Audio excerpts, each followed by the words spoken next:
The issues are diverse. You see, courtesan in quote is the surname of all other criminalities. But this year, courtesan has a new child known as banditry.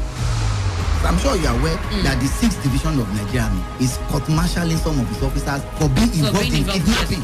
There is a consciousness that is going on that if you are into this thing, you become a supreme being. The whole criminality we are seeing, especially as they occur in River State, they revolve around culture. So what if you are volunteering information to an accomplice? In seeking a solution, the Today FM Anti-Cultism Summit on the 6th time, 9 a.m. Keynote speakers are Amalpu Senibo Bobo Sophie Brown, Professor Chief Andrew Efemini, Retired Colonel Owunda, Professor Austin Sadu, and Ken Henshaw of We the People. Also on the table will be representatives of stakeholders and the various organs of influence that can help deal with the stemming tide of cultism. Keep the date, 6th of July 2019, 9 a.m. Let's fight cultism together.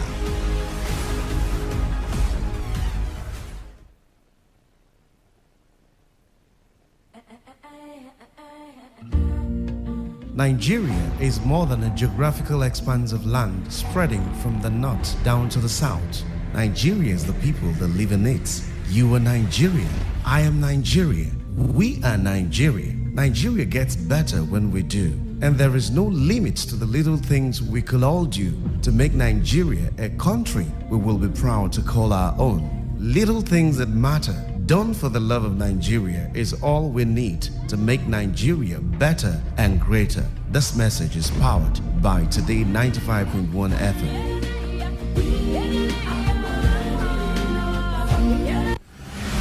For years, the needs of the youths have been speculated on. The political system in our country has made it so difficult for youth to acquire the ability leading well when the tomorrow comes. By politicians, school administrators, heads of states, and even parents. Why listen to them? Let's change the narrative. Youth Arise. The show powered by the youths, presenting a platform that focuses on their peculiar challenges. It happens every Sunday by 7 p.m. only on Today 95.1 FM. Wow, baby, I love what I'm saying. Let's go have some fun. Me and you together. You have protection? No, I don't have protection. Have you checked your HIV status? Come on, I don't womanize. I'm a clean guy.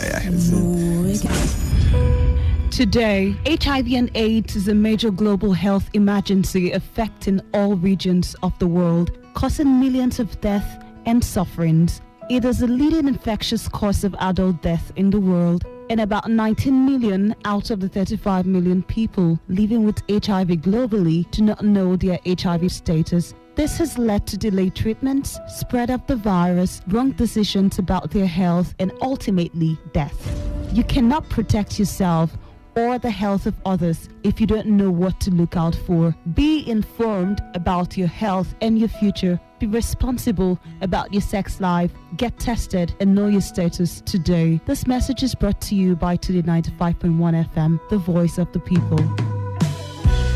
Yesterday, like every other day. This is Today 95.1 FM, Port Harcourt, voice of the people. Radio has never been this good. Today 95.1 FM, Port Harcourt. Radio has never been this good. Today 95.1 FM, Port Harcourt.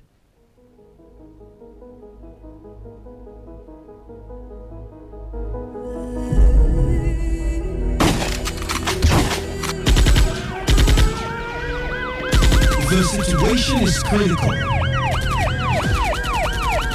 The issues are diverse. You see, courtesan in quote is the surname of all other criminalities. But this year, courtesan has a new child known as banditry.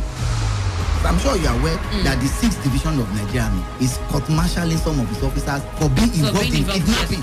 There is a consciousness that is going on that if you are into this thing, you become a supreme being. The whole criminality we are seeing, especially as they occur in River State, they revolve around culture. So what if you are volunteering information to an accomplice? In seeking a solution, the Today FM Anti-Cultism Summit comes up on the 6th of July, time 9 a.m. Keynote speakers are Amalpu Senibor Bobo Sophie Brown, Professor Chief Andrew Efemini, Retired Colonel Owunda, Professor Austin Sadu, and Ken Henshaw of We the People. Also on the table will be representatives of stakeholders and the various organs of influence that can help deal with the stemming tide of cultism. Keep the date, 6th of July 2019, 9 a.m. Let's fight cultism together.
Okay, your premium talk radio station, Today 95.1 FM. It's 17 minutes past 1 o'clock this afternoon.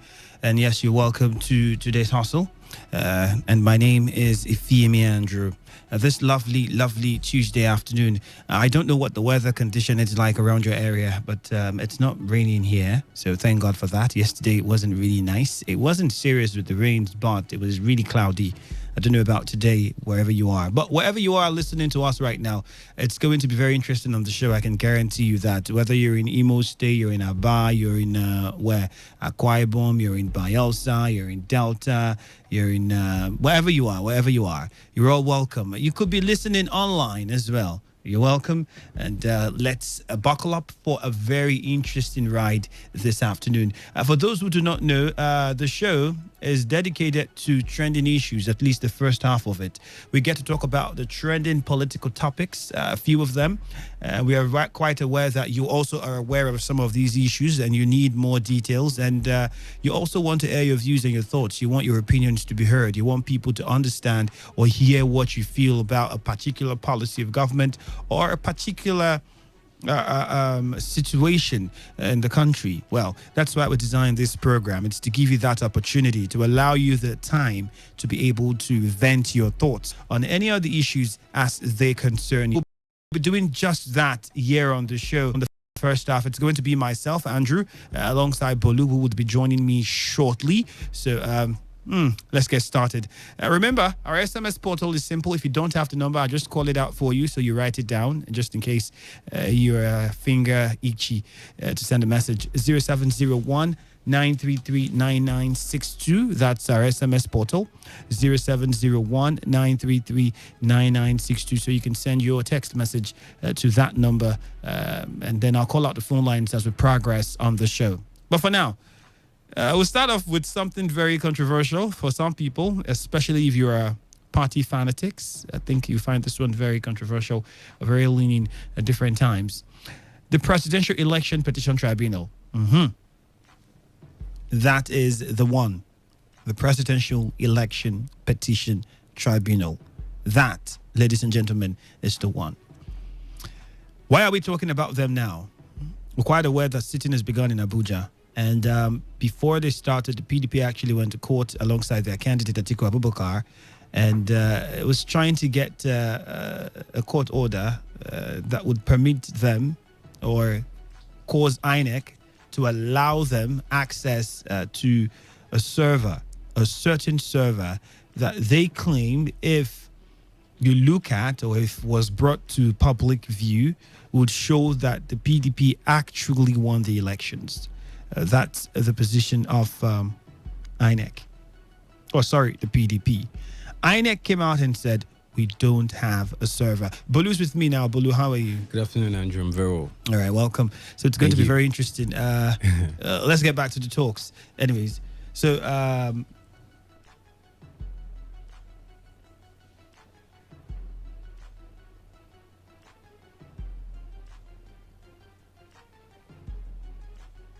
all right, so the PDP says if you go by that server, then we won the election. INEC says we don't have a server.